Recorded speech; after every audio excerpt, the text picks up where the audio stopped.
Welcome, everybody, to Cup with Gup. PGA final thoughts for the Waste Management Phoenix Open. It is a early Wednesday. I will have this out probably a little after lunch today. Lot to talk about, lot to go through. Maybe a little bit of weather, not nothing crazy like we have seen. Looking forward to the week, though. Obviously, Super Bowl. This tournament's extremely fun. Went there, actually invited Tambo to come with me. We went out there together a few years ago. I think it was 2020 when I may have said it wrong on Smash Factor, but it was the year that Finau took second. Let's see if 2020. So I believe that was the year. It's a fun event. It's something that I don't know that I would go to multiple times without. We had suites on the 16, which made it a lot easier to get around, and there's so many people there that the nice thing is, I guess, outside of, if I went again, I would probably spend a lot more time on the other parts of the course just to watch the golfers, stuff like that. Because once the 16, 17, 18 stretch it's fun, it's amazing, it's exciting. But there's not much, the rest of the course you can probably get around pretty easy and see a lot more stuff. But obviously, difficult last couple of weeks, family-wise and all that. Going through the funeral arrangements and stuff. My wife which is always tough to see someone hurting like that and going through that, and not much you can do about it, but comfort and stuff like that. I've been focusing my time on the boys, keeping them occupied. Do appreciate all the reach outs on Slack and Twitter and stuff like that on the DMs. Certainly does mean a lot. We get through these final thoughts, kind of deep dive in, highlight what I've seen last night. Feel pretty good overall. Looking at slight things for weather outside of that. Ready to wrap everything up. I'll get all the final thoughts and rankings out tonight before we go live for E9. If you'd like to join, you can use Smash, 20% off any package, content or full site. Basically, the difference there is if you just want to jump in Slack and then read all the articles we have, content's for you. You can get that with 20% off, $7, $8 a week, $12 a month. If you sign up for the annual is what it comes out to. Full site, you get access to all the golf tools, lineup builder, live leaderboard, NFL tools, all that stuff's all included. Weekly 16, monthly 23 if you sign up annually as well, with the 20% off code SMASH. Rate and review us on iTunes. We'll be doing some giveaways. Probably do a couple next week. Then we'll do some bigger ones for the players. And obviously we always have our huge March to the Masters giveaway in April during the Masters. So when you rate and review, that gets you into the free drawings. Subscribe and like this video. Those also get you into the free drawings. In the comment section, tell me who you think wins this week, and that'll get you into the drawing as well. Listener League up to 250 this week. We bumped it. It's about 70% full. So if you want to jump in now. Let's fill it up. See if we can get it up 300 next week, and just keep climbing a little bit till we get to the players and then eventually the Masters as well. So weather, final thoughts for me, weather course, it's going to be sunny, 70, no rain. So we're not really worried about that. There is some wind, which is not normal here per se. I think I've heard playing in a dome like 100 times, listening to other content this week. Nothing against it. I've heard it a lot, but there is winds. In the forecast right now, it's just more of, is it enough to make a difference in a wave stack? I'm not there yet. It's shifted a couple times on a couple of different sites. It really is going to come into, there's going to be a little bit of winds even going into Thursday morning. They seem to be moving out rather quickly, so I'm not too worried about that. And then it's pretty steady throughout the day Thursday, fading off a little bit into the evening as far as the steady winds. The gusts start picking up, though. And right now, the majority of the strong winds are overnight, Thursday night into Friday, even up to 30, 40-mile-an-hour gusts, which, again, isn't normal for Scottsdale, but it's there. The key will be, what do we see, probably as late as we can tonight on the Friday part, because like right now, Friday morning when they would be teeing off, what's the earliest they're going out locally? Like 9. Is there any 8s? I think it's 9ish or so. Um, your 12 mile an hour, steady, but 23, 22, 18, 20 gusts all the way up to about noon. And then you get 7 to 10 mile an hour flat throughout the afternoon with gusts basically 8, 9, 10, a little bit of 13, 14. A lot better in the afternoon than the evening. In the afternoon than the morning Friday. Again, showdown probably will factor it in right now. Wave stacking, all that kind of stuff. I'm not there yet. We'll see what it looks like. Call it. Normally, I can't remember what time we got it last week. We normally get it about 3. There's a good update, 3 or 4 my time. And then there'll be a later one. Now I can't wait to put all the content out. I'll look at that one, see if I make a judgment call there. Right now, I just won't. I think there's wins, but I just don't see enough discrepancy to go, AM, PM, PM, AM, or anything like that. May use it as a tiebreaker, right now, but it's there. It's enough to keep an eye on. It's nothing crazy. I don't think it's something that we're going to end up now, but again, everybody's pretty consistent that overnight Thursday, there's some pretty strong winds. So if this thing moves where you're seeing some 30, 25, 30 hour guests the first couple hours Friday, then maybe we have to go, okay, outside of that grouping, I'll probably play, I may move. But right now it has it coming in pretty much overnight, early or late Thursday, overnight, but calming back down by the time they get on the course for the most part Friday. So I just want to mention it because it is there. It's not nothing. But it's, I'm not all in on anything right now with it per se. Trending to be the highest owned, Morikawa, Tom Kim, Rahm, Sung Jae, and Xander. Not too many prices there. It's really compacted up there. Like I said, those 5, but the next 5 are within 1 or 2% as well. There's not just a massive amount of drop off, which is to be expected with the pricing, the strength of the field, things like that. Potential sleepers, low own that I have after going through the deep dive: Lowry, 7-8%, Fitz, 5-6%, Fleetwood, 4%, Taylor Moore, 3 to 4%, Molinax, 2%. Those are ones that kind of stuck out to me. Obviously, I'll do all my full content out for the premium members. All ones I really, really like. Moving up for me since Smash Factor, JT, really kind of depends on, the final strategy I go with, but man, just play this place so well. I get even some of the negativeness, and I mentioned it on Smash Factor between him and Hovland, that I think both will be low owned, and they are. He's the one that I would lean towards. But he's moved up to me. I'm not sure if I'm all in on that yet. And he's not going to be a core for me or anything, but potentially in the player pool type deal, I got him around 10, 11% right now. Fitzpatrick's moved up. I'm just going to, unless I hear anything or see anything, which we did late last week, he's 5th in the deep dive on course history here. And he's going to come in solo owned. That's the biggest deal. It's great leverage in a spot that really helps. Even if you're trying to cram in Rory or Rahm with another high end guy, or if you're going balance, his 9K price gives you tremendous leverage.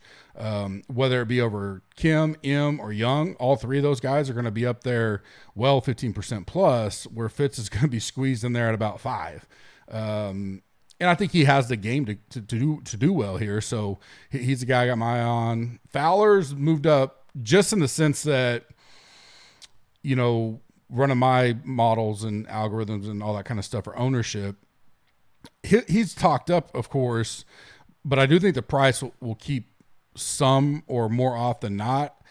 I got him in that 7 to 9% range right now. Could see him flirting to 10%. And because the only reason I was going to be not on him is I thought he would be talked about a lot and higher owned, where he's the chalk of the, and he may be higher in the 8K per se, but he's at least moved up where we'll see how the ownership looks. Can he make the final pool? We'll see, but he's there. Lowry, a guy again, 8%. I think he switched caddies is what we heard. Good history here. 16th in the deep dive course history, 11th in rolling stats coming in. I just like that price again, 8,200, about the same ownership, maybe even a little less than Ricky. So out of those two, I would go with Lowry, but I'm not saying I can't play both. They both weren't really on my radar. And now they're at least in that kind of next to last pool that I talk about a lot on E9 and with the premium members. Fade moved down for me. Morikawa. This is going to be a tough one for me to gauge when it gets to clicking. He is certainly being steamed up all over the place, and I get it. Tee to green, he's great here. Putting's always going to be, it's pretty much the same narrative for most people that are on him is, putting looks better so far this year. He played well here. I think he's only played once, though, right? Is that right? Yeah, once. So this really comes down to, I think he could flirt with the highest own of the whole slate. And I would rather fade that and play maybe both Rory and Rahm in my pool, or pick up, a Scheffler, or, I talked about JT a little earlier, or Homa, type play that may save me money, definitely gives me ownership leverage. And, I don't play Morikawa a lot anyways.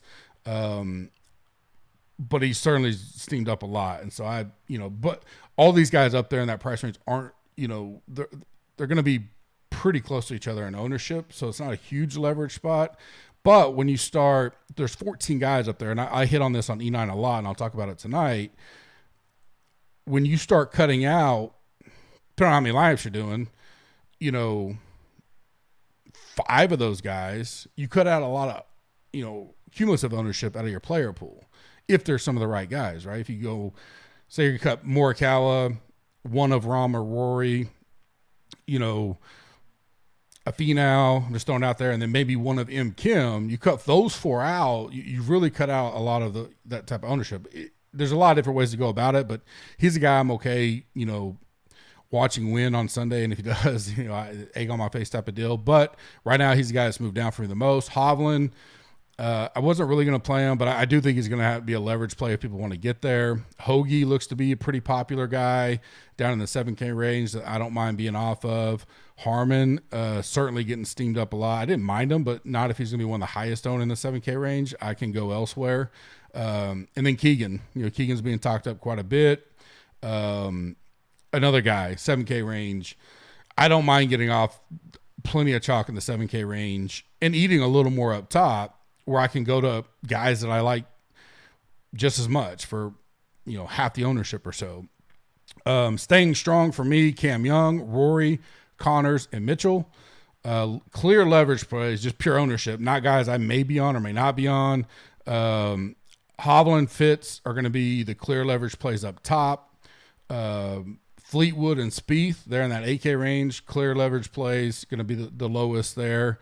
Maybe Hatton mixed in there. And then JT and Scheffler are going to be low, quote unquote, from the kind of high up. I think they're both going to be around that 10 to 12%. We'll see. Move some things. Scheffler, I think a few people are starting to move over to that, and I like him. I've liked him since Monday, but so when I say that, if you get Rahm, Rory, Morikawa types at 18 to 20, and these guys are 11, if you're trying to find slight edges, that's kind of could be those two. They're not huge leverage, but they are ones to at least point out. Underdog and Prize Picks, link is in the description. Dollar for dollar match up to $100. Use the code GUP, GUP. Get a free match there. Huge Super Bowl week for both these guys. Underdog, and both of these, I'll have some Super Bowl stuff out with my football content and stuff.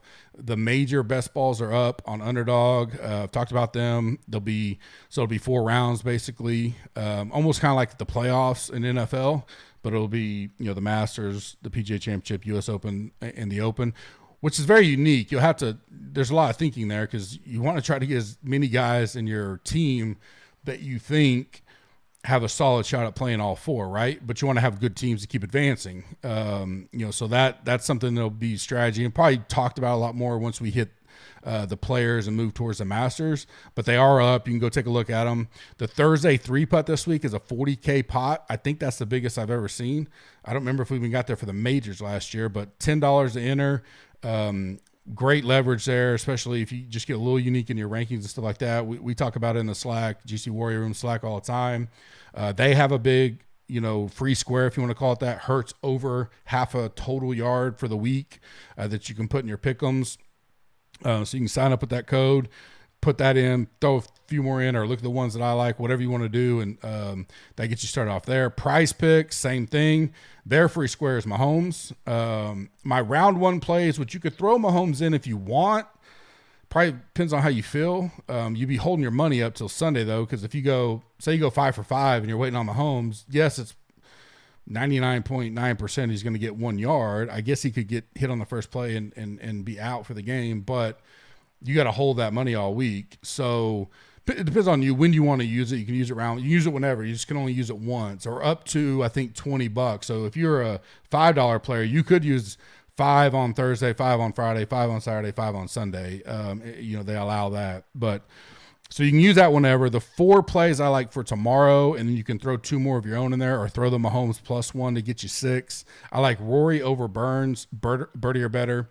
JT over Wise, birdie or better. Fowler over Putnam, birdie or better. And then holes 16 through 18, Cantley under 10.5 strokes.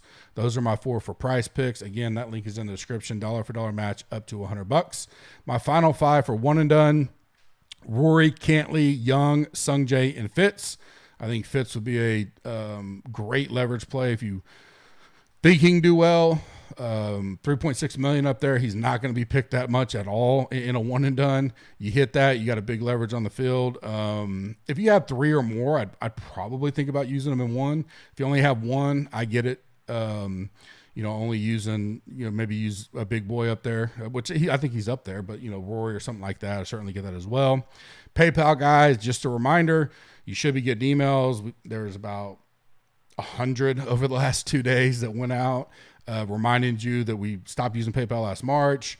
It gives you a code. It tells you how to sign up. You get the same price you always had. You're locked in. Nothing changes. If you have issues, you didn't see your PayPal email, whatever, reach out to me on Twitter. If you're in the Slack still, do that. Email me at support@gupscorner.com. We'll get you taken care of. There's a lot of you between over the next month that renewal is going to come up on. You are locked in. So even if maybe you're like, man, I forgot, I've been out, whatever. If you were a PayPal member, I'll look up your account, find out what you had, and we'll honor that. So reach out to me. We'll get that going. I just want to put that out there. You only have to hear that for about another month or so. Again, you smash 20% off, risk-free 7-day trial included in that. Looking forward to the week. Have a great rest of your Wednesday. Premium guys, I will see you tonight in E9. Hopefully with Kenny Kim. I think he was out a little bit with his boss last night, but I think he still may join us. Hope you guys have a good day. Talk to you later.